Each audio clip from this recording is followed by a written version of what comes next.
I love Miss Shirley. Mhm.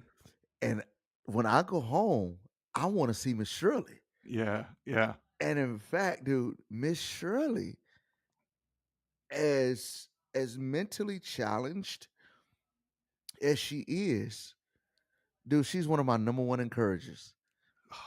And she always says something that speaks to the heart of me, unlike anybody else. It's like, dude, she'll say something where she, man, what she does, God uses to push me, further in my trajectory, man.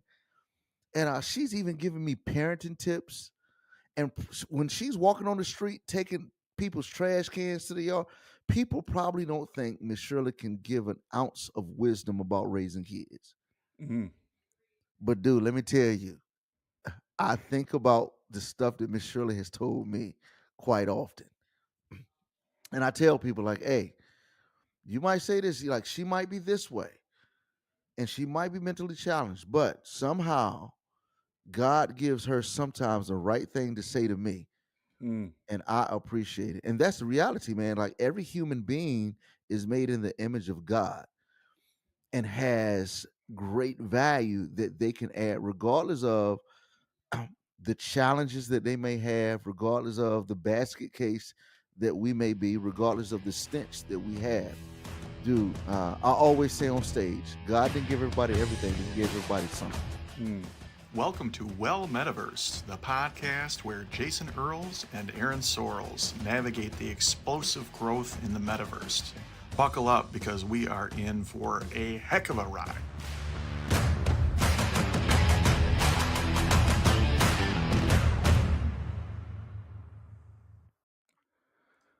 Well, good morning and happy Friday to you, Mr. Jason Earls. How you doing? Man, I'm fantastic on this Friday. Super, Yeah. super excited, man. I'm paying the dad tax right now, bro. What's the dad tax? Dude, the dad tax is when you just got to pay when stuff don't go right, when stuff just Ah, dude, I right? wrote, yeah. I'm running a tad bit late. My wife said, hey, the oven's not working. Oh, I'm like, oh man. dad, Oh, dad tax, bro. yeah, yeah. Now, does that mean you got to try to fix it, or does that mean you got to call somebody to fix it, or does that mean you got to go get a new oven? Definitely not new oven. Just I gotta try to diagnose what's wrong. And Mm. that's what I was trying to do right quick, because it's my wife's got a friend coming in from out of town Uh-huh. and they like to bake. Well, and you don't want to stand in the way of that, I'm sure. Bro. And it's like, oh my goodness. So I'm running, trying to see if I can do a quick, you know, fix diagnostic tests and so what the quick stuff that I did didn't work. So right before I was like, is it working yet? Oh. And she said, absolutely not. I'm like, Oh. like, wow, you just took me on that roller coaster in Yeah. 2.3 seconds, man. So that's what I'm doing, man. In the midst of, getting ready. We got my wife's special day is Sunday, my birthday is Monday, my son's birthday is Tuesday. My kids graduate from their 1 year college program on Saturday. My goodness. And the oven's not working, bro. And we gotta Man. we gotta we gotta go to Georgia for that. So we load up my wife and the rest of the four kids to head to Georgia. Then we graduate Friday, sorry, Saturday, we move them out of the dorms and head back here. Oh, so they're coming back home, huh? Just for the summer. And then they'll be heading out again. So Very cool. ah, Yeah. dad tax, baby. Yeah. Yeah, You I I I've pay the been cost to be the boss. or at least that's what we tell ourselves. Right, exactly.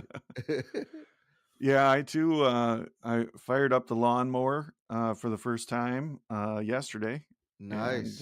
gave the lawn a quick mow, which lawnmower fired up without any problems and no dad tax there. However, I did find that one of the spigots that goes underground and goes to a drainage area, that has like there's been some settling or something, and it's no good. So I gotta go to Home Depot later and pay my own dad tax.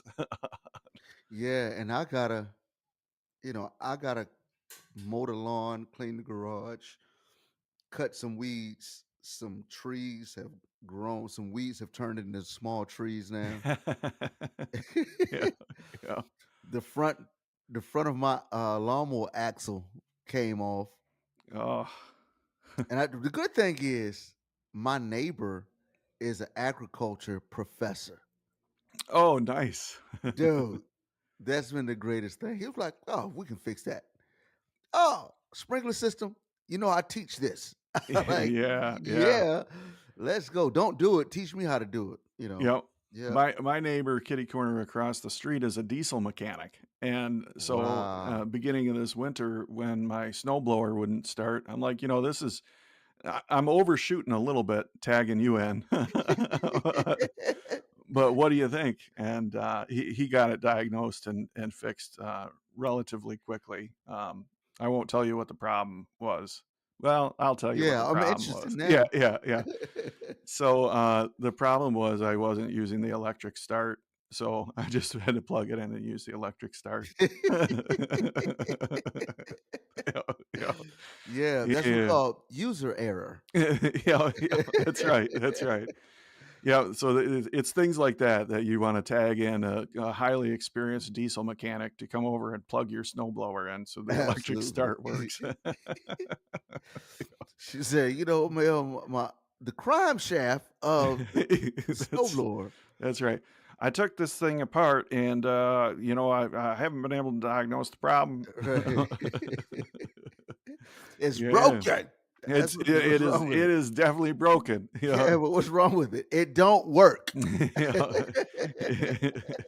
Is that oven working yet? Absolutely not. Not. Yeah. Do you know Uh, what my name is? Is the oven working? How dare you insult me like that? Oh, man. Man, oh man alive. Dude, this is so good to connect and laugh a little bit.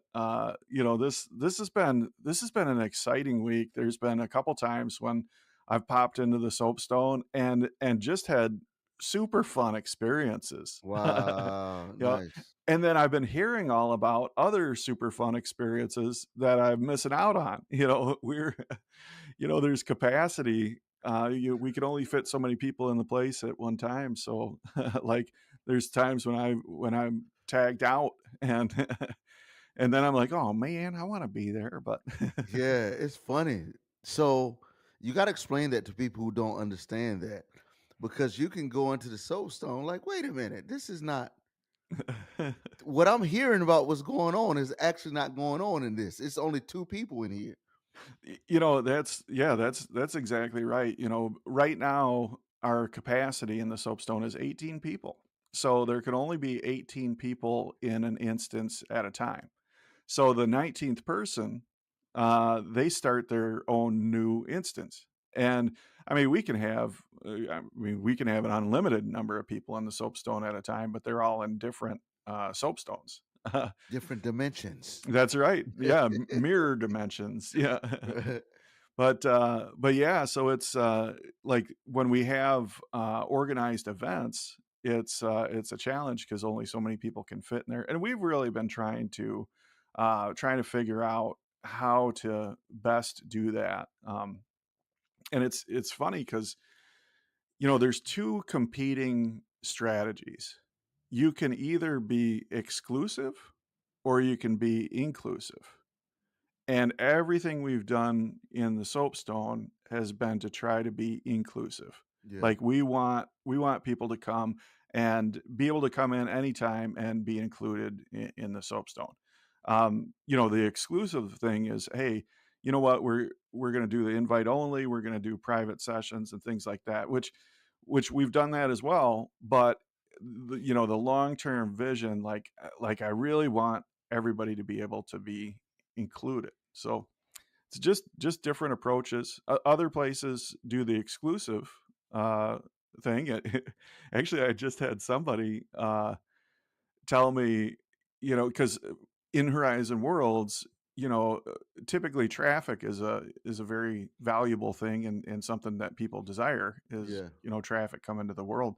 And I was going to drop a door to somebody's world, and that would send a lot of traffic their way. yeah, And they contacted me and they're like, "Hey, you know what? I'd prefer if you didn't drop a door because, I only want my friends to come here and I don't want just everybody." And I'm like, All right, all all right, right. I get it. That's cool." So That's so good. Yeah, that's good. This is a private party. that's Like it. that. That's right. Yeah. Like the funny thing about the door is, if someone sees you go to the door, they can follow you. Yeah. Yeah. Like that train ride that we went to.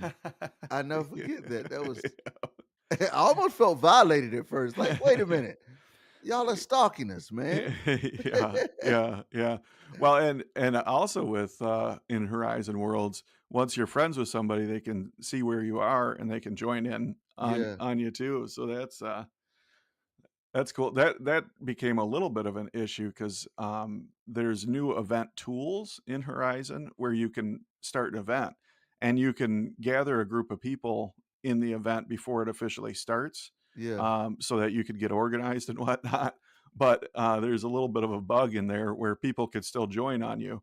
So we were taking her for a test drive, and we got a couple people there getting ready to start an event, and then boop boop boop, all of a sudden people start popping in, and it's like, wait. so, Hey, so that's what happens when you Mr. Popular, man. or the people. I'll tell you what, our hosts, they are becoming very popular. I mean, they're celebrities. You walk around, and I mean, you just hear their names, and I love it. I I That's so love it. And good. there's times when I could pop in and just be in the background and give them the spotlight. And oh, I love that. That's my I was favorite. I was about to say, man, that's got to be amazing. Just being able to see the fruits of your labor, especially as a leader who wants to employ different leaders. Mm. When you see your leaders lead and you don't have to, that that is success. It is. And yeah, and it's important to acknowledge though that um, man, there's these moments of success, there's these moments of everything clicking and working, but at the same moment, there's tough things that we're dealing with in the soapstone. Our leadership team, um, it's it's a challenge. There's conflict. I'll say that. I was about to say it's like high school drama on steroids. It really is. There's an incredible amount of drama that comes with the metaverse. And, obviously my clearest view of it is within the soapstone. But I mean, I talk to people, it's certainly not exclusive to the soapstone. It's all throughout the metaverse. And It's it and it's what it is. We've talked a lot about how when you come into the metaverse and you sit down and you start talking to people, you immediately develop these deep connections and bonds. Well, we're doing that with only a small portion of the information. you know, mhm. the yeah, the programming, the brilliant programming is tricks our mind into thinking that we're right in front of somebody, and so we project onto those people kind of what we want to see. And Yeah, so when things start connecting, you said everything's amplified in in the metaverse. Well, yeah, it is. And it's because we ourselves are amplifying it. We're taking little bits of information and projecting everything else onto them. And because of that, we end up appreciating them, loving them, just all this great deep stuff. And then all of a sudden something happens that conflicts with our perception and it explodes. you like whoa. It's Right. like you go super deep and get connected with the person, where in real life you would kind of evaluate, you would see different red flags and know if like if I'm really gonna invest this much relationship equity in a person. In the metaverse, you automatically do it. It's like all those filters are gone. And All then you those filters are gone. Yeah. and then you connect with a person and like, oh snap, I'm connected with a basket case. And here's the thing, we're all basket cases. Yeah, exactly. You know? Exactly right. You're like, man, I didn't choose to smell this person's stuff. Yeah. In real That's life, you choose to like, okay, I really like that person. I know that their stuff gonna show up. When it shows up, I'm vested enough to right. deal with the stench. Yeah, that's right, and it's that time frame. You Yeah. know, the depth of relationship we develop in the metaverse happens in like 20 minutes. If you spend 20 minutes talking to somebody in the metaverse, man, you're friends forever. Yeah. But in real life, you know, it takes multiple encounters and it's a slow build. Uh, but again, that fast build, I mean, what do you trade when you build something fast? You trade foundation. That's so good. That is so good. Yeah. Yeah, bro. That dude, that is that, that is a great leadership principle right there. The you when you build fast, you trade foundation. Mm, But what's fundamental is a foundation. yeah. Yeah. So I'm just thinking about, and you know, that's not necessarily public right now. Just the leadership stuff that I'm involved with, like, trying to Mhm. make a decision if I'm going to really embrace the leadership, uh, a leadership role within a certain organization, and that I've been a part of for a long time, and and I'm thinking if I were to do that, and I'm consistently going back and forth every day. Yeah. And man, just the idea of if I do, although I have 12 years of being in more of a middle of the pack role, kind of towards the front, if I do ultimately take the front seat and start driving the bus, still make sure that although I've had 12 years of building somewhat of a relationship foundation, I got to make sure I take the time and establish my leadership foundation before the fast build. That's yeah, that is very insightful to recognize that, hey, you may have known these folks for 12 years, but when you change the dynamics, you're starting over a little bit. Absolutely. Yeah. Yeah. And there's some I've started, where I'm actually preparing to start reading the book Necessary Endings. I'm not familiar with that book. Dude, it's so one of my mentors has talked about it, who leads a very large organization. And he's always talking to me about the decisions that he needs to make and tough decisions, very Mhm. tough decisions, and how just some principles that he's learned from this book has uh has really helped him. And when I told him that I had purchased the book and just I'm finishing another book before I dive into this one, he just said, "That's the first book you need to take your leadership team to through." Oh, okay. He like that. That is the most important book right there. Wow. Necessary Endings. Mm. So maybe you and I can when I get on that one. Since you didn't Yeah, like yeah. my other book. It's Dude, yeah. that is so great. That is so great. Yeah. I was listening to it out, dude. I laugh so hard. I'm like, yep, I see. I see. Yeah.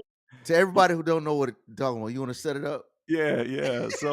So, you know, Jason and I, obviously several times in these discussions, different books that we've been reading have come up. So he says, "Hey, I'm looking at this book. You know, why don't we check it out together, and then we can kick it around and chop it up on the podcast." You know, but I started listening to it on the audiobook, and we won't say the name of the book, Yeah, we won't. but I didn't care for it. It was just it just didn't resonate, or I didn't resonate with it, but That's funny. And some people are like, wow, this shows the distinguished difference between Jason and Aaron right now. Aaron didn't like the book. Jason loved the book. Let me explain it to you. Okay. So the book is not necessarily for high level executives. It's not. But it's like that drunk uncle or Sorry. Sorry, that just I that's love it, that. right? Yeah, I love that It's like that analogy. drunk uncle, man. And everybody's like, dude, I would not dare allow him in the boardroom. But then you like, yeah, but you don't understand. Yeah. He might be drunk. He might have this stench with him. He might not know how to, you know, conjugate the right verbs and everything. But every now and then, a broken clock is right twice a day. Yeah, yeah. And when it's that time for that broken clock to be right, dude, it is on point for 1 minute. And for me, it's certain things that he said that Mhm. just jabbed me in a way that only an uncle could say. Yeah. And I was like, this is what I need. And it was so good to me. I was blinded by the fact that my drunk uncle isn't a hero. Well, and boy, there's so much value to unpack in where we're at right here with that, because on the one hand, if we look at something and don't see value in it, don't see that it's something that's applicable in our lives right now, other people may be in a spot or may be going through something that it resonates, it hits the bullseye. It's Yeah, not all people are dealing with the same stuff and needing to hear the same thing at the same time. Thank right. God, it'd be a boring world if that if that was the case. So how cool is it that, you know, that I look at something and I'm like, boy, I don't know that there's value here. And you look at something and say, man, there's incredible value here. And you know what? We're both right. Yeah, We're both right, because it's kind of the same thing as in the metaverse, where we project on to somebody, and fill in the blanks with our story and with what we're going through and what we're experiencing. And it's the same thing with a book. You know, if if if we're in a spot where it strikes a chord with us, then we're going to love that book regardless of what else is going on. So, and then the second thing, how cool is it that you and I can disagree on something and just be like, "Cool." You know? that's what's so great about it. That. I think that's the greatest thing that I've taken away. Like, man, the fact that you absolutely hated it.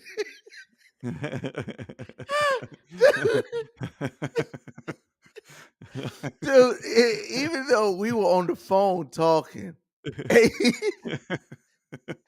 dude, how you communicated that was hysterical to me.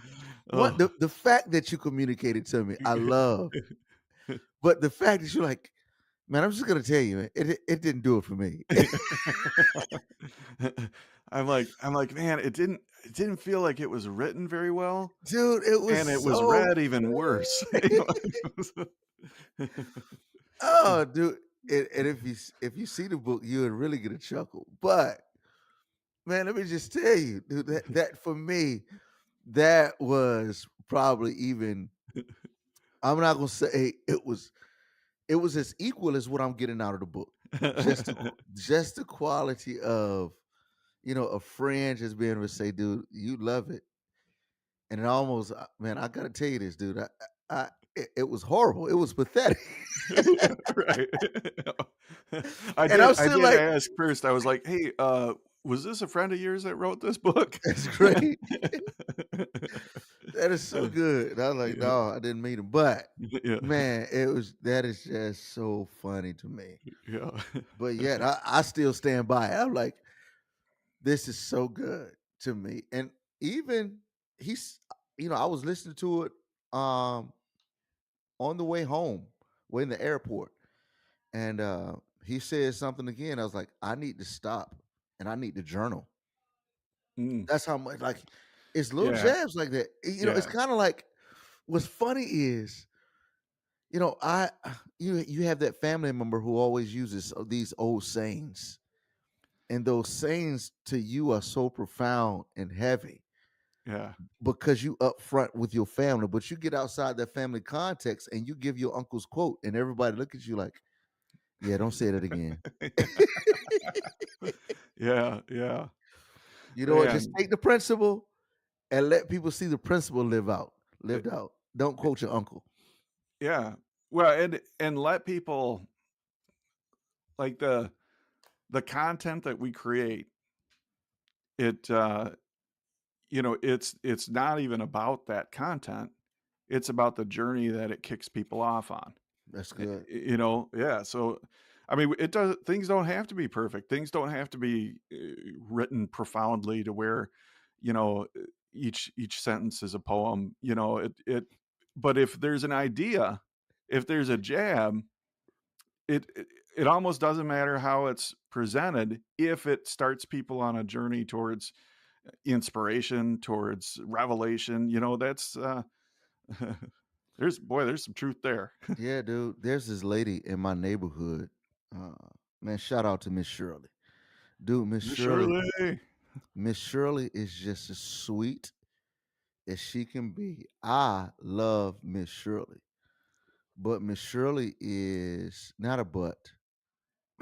I love Miss Shirley. Let me explain to you how Miss Shirley is. She's got some mental stuff going on, Mm, and she walks around the neighborhood, and she'll take out people's trash cans or bring them out from the curb, just for a little bit of extra money or money.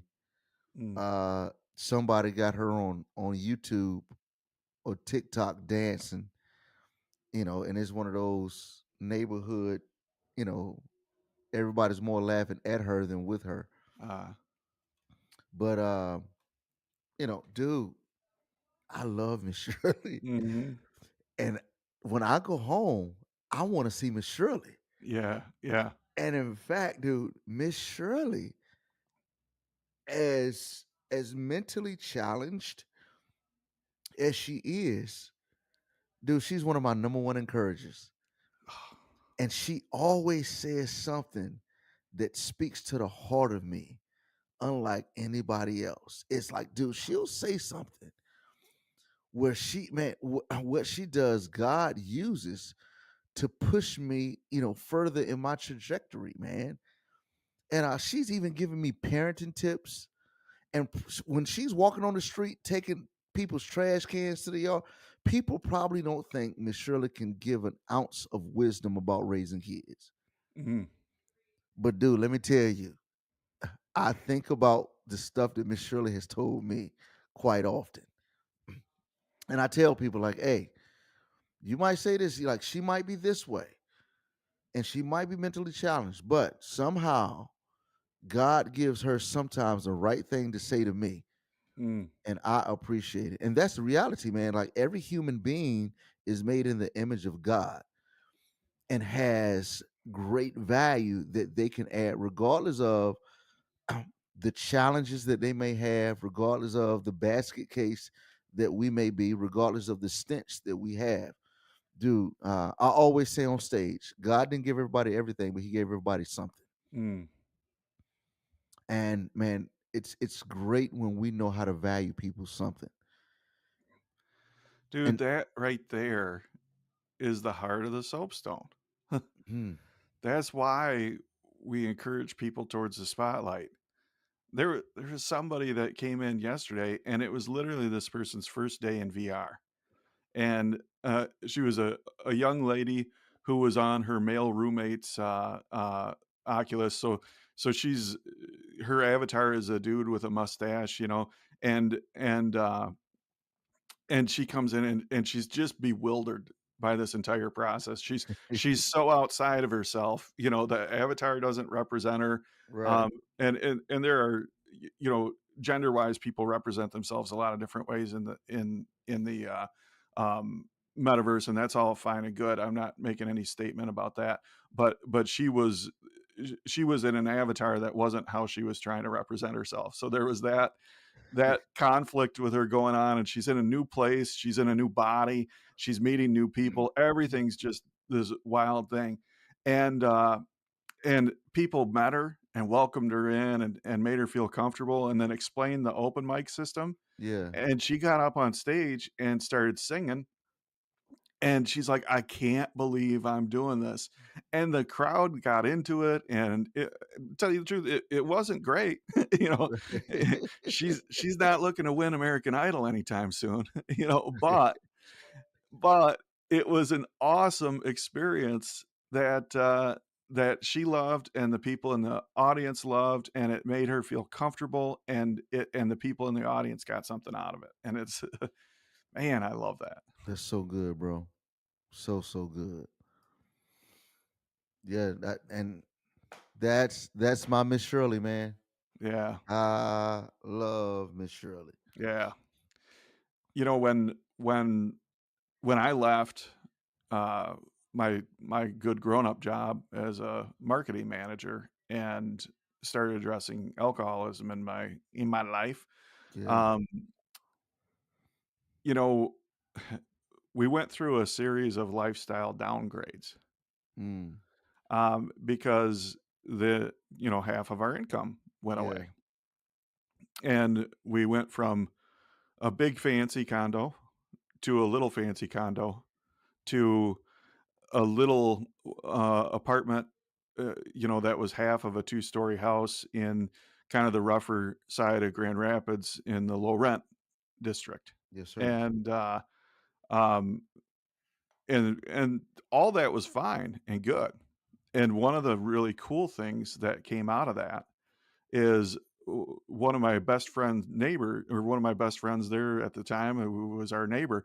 He was homeless. His name's Al the Pal, and he lived in a parking lot just kind of behind the other side of the alley of our house. Hmm. And it was the same thing. Like, he would pop up and bring these just moments of joy Yeah. with him, and he was so genuine. He was so um, appreciative. Like, we allowed him to use our hose spigot so he could fill up buckets of water and kind of bathe himself. Yeah. And there was one summer day that it was super, super hot, and he had a bucket of water filled up, and my wife, in the kind of foyer of the little place. This is like about 1,000 square foot, 2-bedroom apartment. And there was a little entryway. That's where her office was set up. and Yeah. and he comes up to you could kind of see through the window, and he'd come up and put his head up and look through the window, and she was on the phone, and then she sees him take the bucket and just dump it over his head and just do one of one of these numbers. And that he came to our house for Thanksgiving one year. Awesome. Oh, it was so great. First thing that was great is my mom was also there, and my mom said, "Hey, are you trying to set me up with Al here?" And I said, "I said, no, Mom. He's just here. This isn't a blind date. Don't Right. But Mom, we were." mom was concerned. That's right, right. Wait, What am I yeah, supposed to do here? right. Where do you think this is going? Yeah, I'm like, no, no. But we sat down for dinner, and Al looked over, and he noticed that there was a Bible on the bookshelf, and he said, "Do you mind if I say grace?" And I said, "Al, I not only do I not mind, please do. This is great." Yeah. Dude picks up the Bible, sets it down in front of him, opens it up, and says, "In the beginning." and then he kept going.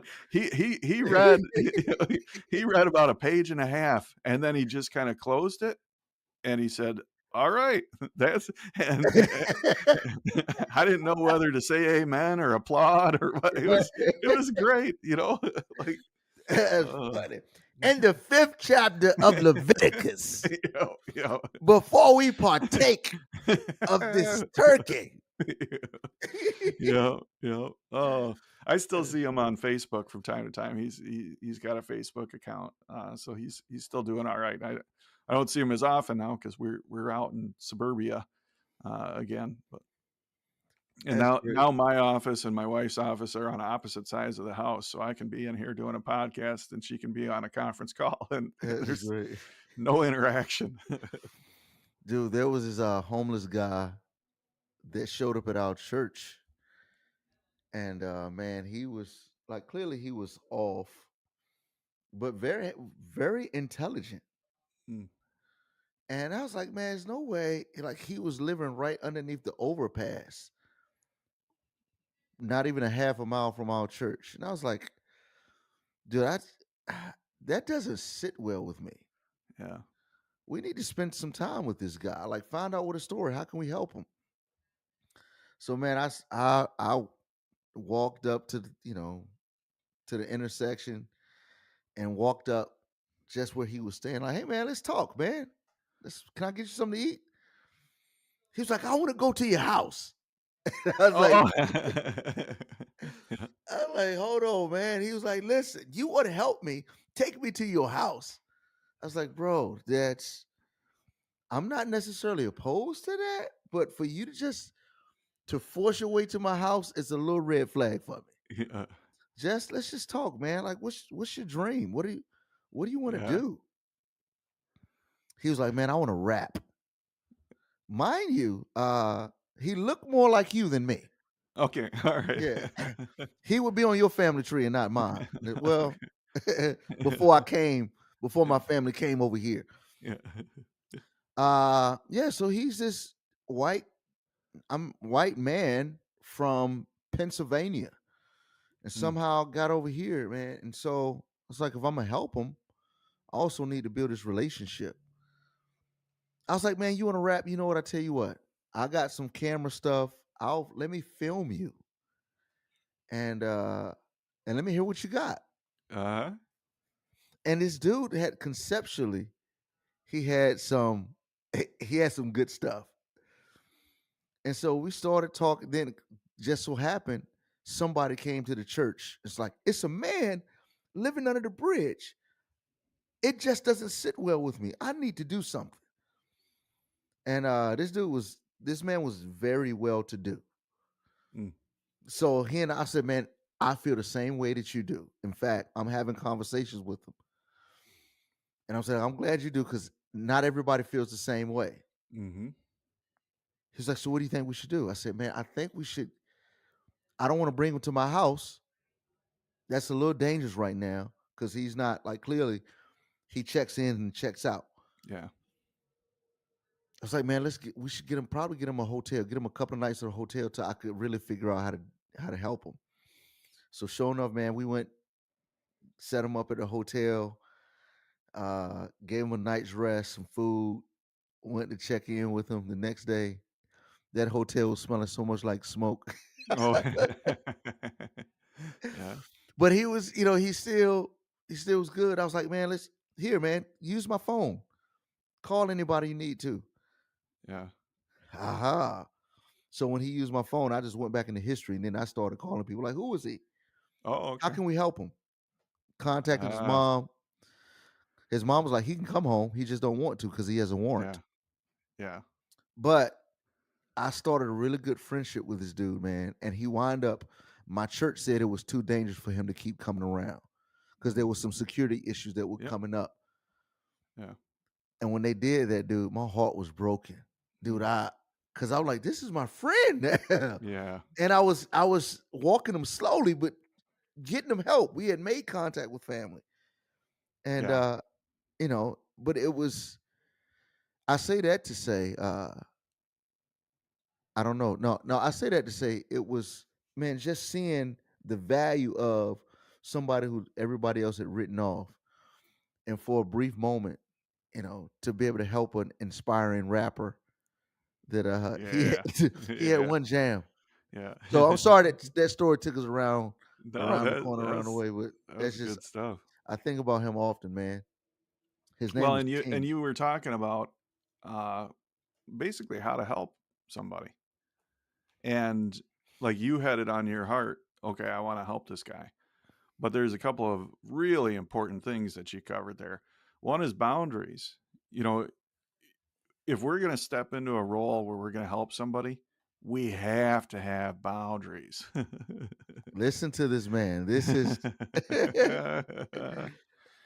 Oh, and we got to have those boundaries, and it's so tempting to let those boundaries down and to take risks that we shouldn't necessarily have. And then the other piece there is, how did you help him? You asked him what he wanted, and he said, "I want to be a rapper." And you filmed him and just kind of helped him along that journey. You know, we assume that these are people that want exactly what we want, and yeah, it's hardly ever the case. My friend Al the Pal, he had no desire to live traditionally. You know, I mean, there were mental health issues there. There were other, other. He was admitted alcoholic, and there were a lot of problems going on there. But to solve those problems, you know, it wasn't really that wasn't his jam. You know, yeah, he was doing okay, and you know, so and I'm reminded too of another person that I met, and I was walking around downtown Grand Rapids, and I saw a homeless guy that was sitting on a bench, and I thought, hey, you know, I'm gonna chat with him, see what's up, and I started talking to this dude, and and he like actually he ministered to me something powerful, but he said I got two things. I like to travel light, is what he was saying. hmm, You know, you're basically saying I'm all right with my lifestyle. I get what I need when I need it, and I like to travel light. And he said I've got two things that I value, and one, boom, he pulls a crucifix necklace out, and he said I wear this because it reminds me that my God loves me, and that He's taking care of me. hmm, And then he pulls out of his pocket a laminated piece of paper with phone numbers on it, and he would frequent this mission called Matthew's house, yeah, and um, and it somebody got a hold of Matthew's house and said, "Hey, I know this guy comes in there. I need to get him phone numbers so he can reach out to the family when he needs to." And they took those phone numbers, they printed it up on a piece of paper and laminated it. wow, So that doesn't seem like that big of a deal to me or you. But when you're traveling light and all you got is a crucifix necklace and a piece of paper, that piece of paper has to be laminated because it's absolutely, gonna get wet. Man, what a awesome thing that the way that mission helped him was to give him something that he needed and give it to him in the way that he needed it. yeah, absolutely. I always one thing you talk about being being kind to just mankind. I always tell people some people try to justify treating people wrong because of because of who they are, what they've done, what they're doing. And I always say, dude, even in jail they got recess. like, like in the most hardcore prison, there's some type of brief break they Oh, give. man, I love that phrase. Even in jail, they have recess. Dude, they Wow. let's go to the yard, man. Like take them out of the yard, let them play a ball. They got checkers. They do something in there. Like that's part of treating humans like humans, man. And Wow, that's huge. I mean, that what a mindset. Because yeah, there is the school of thought that, hey, this was this person's decisions that brought them to this point. it's all business, you Right. know, it's all business. And to set that aside for a minute and say it doesn't have to be all business. Even prisons have recess. You said something a few podcasts ago, and that's this. You just brought out what laughter does. Mm, So if you really want to help people rehabilitate, if you want to help human beings become better, don't always try to be uh super strong, demanding with them. Sometimes try to make them laugh yeah. because the healing element of laughter. I'm not saying have this greasy grace. This you just let people do whatever they want. I'm not saying that at all. There needs to be boundaries, as you said. There needs to be standards, Hmm. and there needs to be people need to demonstrate fruits, fruit of repentance or fruit of change. Hmm. But that doesn't stop you from being treating a person like a human and give them this healing element. Mm. And laughter heals, stress Laughter kills. heals. Yeah. Even Yeah. prisons have recess. Even prison recess. I always tell that to parents, man. When they like my kid, like, yeah, they need to be corrected. They Mhm. need to be challenged. Uh, you got to be careful saying the word punished, whatever that looks like. But man, you don't need to treat them like animals either. Yeah. Yeah. Yeah. Man, we Can I can I give a resource right quick? yeah. I'm thinking about this movie that I saw that's actually from a book called Same Kind of Different as Me. Same kind of different than me. I'm saying same kind of different as me. Mm, By a guy by the name of Ron Hall. Uh, he was this world class um, art dealer and who had committed adultery, and his wife found out, and but then his wife also found out that she had terminal cancer, mm, and but she decided in the midst. She told her husband, like, you know what, I'm not going to leave you on the one condition that you need to serve with me. And she started serving at this homeless shelter mm. at the Union Gospel Mission. And she had a dream about this man that was at a homeless shelter. And it's really weird, dude. She went to the homeless shelter and saw the man that she had been dreaming about, that she needed to help. Really? Wow. Yeah. And so she wound up getting her husband to befriend this person, and they became real good friends. And the guy who's he still the art dealer is still living. Uh and they became good friends. And dude, the homeless guy who was an ex-con, the art dealer says this. He's a millionaire and says that this is the wisest man that he's ever known. Mm, And he walks through the store. He has another book uh called, I think it's called Find Working Our Way Home. Listen, Michael Jr. did an interview with him on a podcast. mhm. I'm blown away by some of the insight that this homeless person gave. Wow. Oh, dude. So that dream that this art dealer's wife had, and when she walked in and saw the guy that she needed to help, she was really seeing the guy that needed to help her husband. Yeah, and yes, that's it.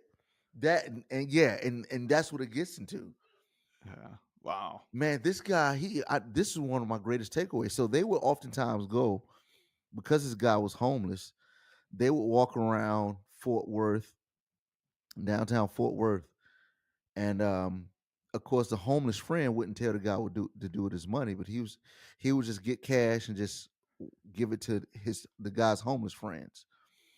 And one day a guy was drunk, and he was about to give him some money, but he saw he was drunk, he didn't give it to him.